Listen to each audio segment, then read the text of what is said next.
waxaan kaloo salaamaynaa shacabka Soomaaliyeed dhammaantood oo aan u rajeynayno nabad iyo barwaaqo iyo caafimaad qab. intaas ka sokow waxaan jeclahay dadka Soomaaliyeed halkan inaan kula wadaagno xog ku saabsan dagaalkii ka dhanka ah khawaarijta ee ka socday dalka. dagaalkaas meelo kala duwan ayuu ka socdaa, si guud meel fiican ayuu marayaa oo runtii maaragtay yididiilo leh. maalin kasta iyo saacad kasta waxaa noo kordhaya guulo, waxaa noo kordhaya maaragtay midnimo iyo isku soo dhawaasho iyo iskaashi shacabka Soomaaliyeed iyo dawladda Soomaaliyeed. waxaan rajaynaynaa inay guul horseedo insha Allah taala dhamaystirka guulahaas la gaaray ilaa hadda. si gaar ah waxaan jeclahay inaan faahfaahin ka bixiyo howlgal si aad ah loo qorsheeyay oo 48 saac ee la soo dhaafay ka socday deegaanka lagu magacaabo Juxay oo ka tirsan gobolka Shabeellaha Dhexe ee hoos tagtana magaalada Guulane, halkaas oo ah dhul hawd ah oo maleeshiyaadka khawaarijta ahaa ee maalmihii la soo dhaafay qaybo badan oo kamid ah gobolka Shabeellaha Dhexe laga cayriyay. muxuu ahaa ay isku urursanayeen dhulka hawdka ah oo isku dayeen in ay isku qariyaan. howlgalkaas oo ciidanka xoogga dalka Soomaaliyeed iyo ciidanka nabad sugidda ee sirdoonka qaranka oo kaashanaya saaxiibada caalamiga ah ee naga taageera dagaalka khawaarijtu iyo sidoo kale dadka deegaanadaas ku nool ay ku jireen ayaa laga gaaray guul weyn. ciidamada qaranka ayaa ku guuleystay in ay jabiyaan maleeshiyaadka halkaas isku urursaday oo isku dayay in ay ku dhex dhuuntaan oo difaac ay ka dhigtaan ama meel ay isku urursadaan ay ka dhigtaan deegaanka Juxay. howlgalkaas oo ahaa runtii aad u xooggan waxaa lagu beegsaday goobtaas oo ay joogeen dhowr boqol oo ka tirsan maleeshiyaadka khawaarijta ah, kuwaas oo ciidamada qaranku runtii ugu dambeyntii ay ku guuleysteen in ay burburiyaan deegaanka Juxayna si buuxda ay gacanta ugu dhigeen oo hadda ay ku jiraan howlgallo nadiifin ah. intii uu socday howlgalkaas ciidanka qaranku waxa ay runtii jab aad iyo aad u weyn gaarsiiyeen maleeshiyaadkii khawaarijta ahaa ee halkaas ku jiray.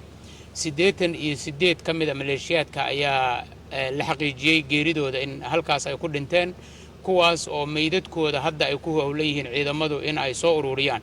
waxaa runtii meydadku ay isugu jiraan qaar la arki karo oo la aqoonsan karo oo ilaa hadda 32 ka mid ah ciidamadu ay ku ururiyaan goob gaar ah oo loogu talagalay.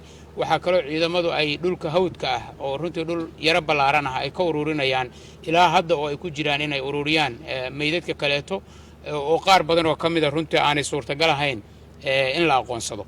waxaa kaloo jira dhaawacyo fara badan oo soo gaaray maleeshiyaadka khawaarijta ahaa oo meesha ay ku sugnaayeen ay ahayd meel hawda oo go'doon ah oo runtii ay adkayd inay helaan jid ay uga baxsadaan ciidanka qaranka iyo taageerada muxuu ahaa caalamiga ah oo ay helayaan. marka waxaan xaqiijin karnaa geeridaas khawaarijta soo gaartay iyo in hadda si buuxda deegaankaas ciidanku ay gacanta ugu hayaan oo uu ka socdo howlgal nadiifin ah iyo in dhaawacyadooda iyo meydadkooda khawaarijta laga soo hoos ururiyo dhulka geedaha ah ee ay ku hoos dhuumanayaan ama ay ku hoos dhinteen. waxaa kaloo runtii ilaahay mahadiis ciidanka qaranku ay ku guuleysteen oo halka ay kula wareegeen saanad ciidan oo iyo hub runtii kala duwan oo nuucyo kala duwan leh, kaasoo boqolaal gaaraya isla markaana hadda ciidanka qaranku ay muxuu ahaa gacanta ku hayaan hubkaasoo ah kii khawaarijtu ay u adeegsanaysay in ay dadka Soomaaliyeed ku soo weerarto oo ay ku waxyeelayso. deegaankaas waxa uu ahaa runtii deegaan istiraatiiji ah oo muhiim u ah xasiloonida gobolka Shabeellaha Dhexe iyo gobolka Hiiraan iyo dhamaystirka howlgalka khawaarijta looga nadiifinayo Hirshabeelle oo runtii meel fiican maraya gaar ahaan gobolka Shabeellaha Dhexe. sababtaas ayaana keentay in ciidamadu ay howlgal aad u abaabulan 48 saac ee la soo dhaafay muxuu ahaa deegaankaas ay ka fuliyeen, kaasoo si wanaagsan ku soo dhamaaday. intii howlgalku uu socday waxaa ku shahiiday askari ka tirsan ciidanka xoogga dalka Soomaaliyeed, ilaahay shahaadadiisa u aqbalo. waxaa kaloo ku dhaawacmay 4 askari oo ka tirsan ciidamada qaranka, kuwaas oo hadda ku jira xaalad daaweyn ah. ilaahay subxaanahu wa ta'aala aan uga rajaynayno inuu siiyo caafimaad degdeg ah. intaas ka sokow waxaan bogaadinaynaa runtii oo aan u hambalyeynaa geesiyaasha qaranka Soomaaliyeed, ciidanka qalabka sida ee u taagan in ay naftooda u huraan in ay dadka Soomaaliyeed isaga dhigaan weerarada khawaarijta oo doonaya inay qof kasta ku dilaan gurigiisa iyo goobta uu joogo. waa u hambalyeynaa nafurnimadooda iyo geesinimadooda. waa mahadsantiin ayaan leenahay.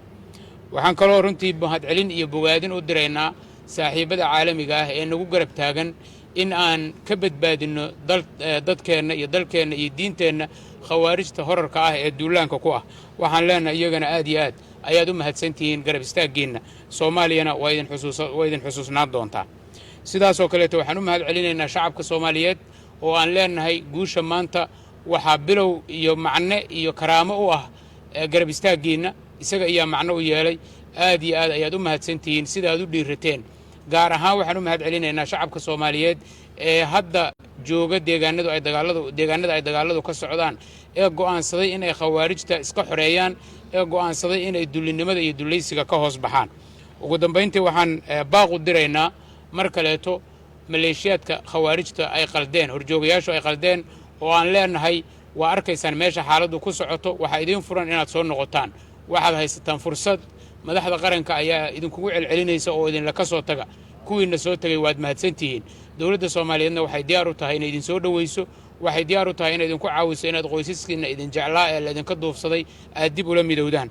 sidaasoo kaleeto waalidiinta iyo ehelada dhallinyaradaas khawaarijtu ay qaldeen waxaan leenahay isku daya walaalayaal intii awooddiinna iyo karaankiinna in dhallinyaradiinna aad kala hartaan khawaarijta oo aad ka soo saartaan. dowladduna waxay diyaar u tahay inay idiin caawiso dariiq alla dariiqii aad doonaysaan in carruurtiinna aad dib ula soo noqotaan oo aad heshaan, innagoo idinla dareemayna xanuunka ay idinku haysa xatooyada carruurtiinna ay khawaarijtu idinka hadday. waxaan ku soo gebagabaynayaa shacabka soomaaliyeed waxaan leenahay sharafta iyo amniga iyo xorriyaddu waxay kuu jirtaa inta uu khawaarijku kuu jiro. sidaas daraaddeed u istaag inaad gurigaaga ka durjiso. u istaag inaad goobtaada ka durjiso. waxaad ogaataan dadka soomaaliyeed ee maanta sharafta dareemaya ee rayraynta dareemaya waa kuwa iska xoreeya khawaarijta. dad badan oo laga yaabo in dhulka ay joogaan aanay khawaarijtoosii joogin 10 sano ayaan haysanin xorriyadda ay maanta haystaan dadka jooga aadayaba. sababtoo ah iskuma dhex jiri karaan iyaga iyo khawaarijtu, ma soo wici karaan, deris lama noqon karaan, ma handadi karaan, qaraabo lama noqon karaan. waxay isku yihiin ma jirto. iyaguna waa khawaarij.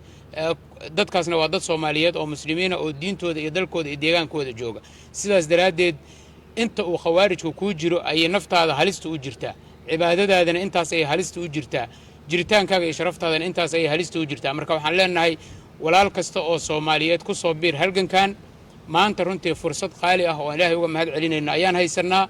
waxaan haysanaa dowlad soomaaliyeed oo heerka go'aanka khawaarijta ay ka taagan tahay aad ku cabiri karto meesha uu madaxweynaha dalka ugu sarreeya tegey oo ah furinta ugu sarraysa, meesha uu ra'iisul wasaaruhu tegey oo ah furinta ugu dambaysa, iyo geedaha khawaarijta iyo mujaahidiintu ay isku hor fadhiyaan. sidaas daraaddeed khawaarijta waa laga adkaanayaa ee qaybtaada ka qaado. aad iyo aad baad u mahadsantihiin. waxaan si gaar ugu mahad celinaynaa saxafiyiinta soomaaliyeed oo aan uga mahad celinayno xogta faahfaahsan ee madaxa bannaan ee xaqiiqada ah ee dadka soomaaliyeed ay ka siinayaan waxa socda. waa mahadsantihiin.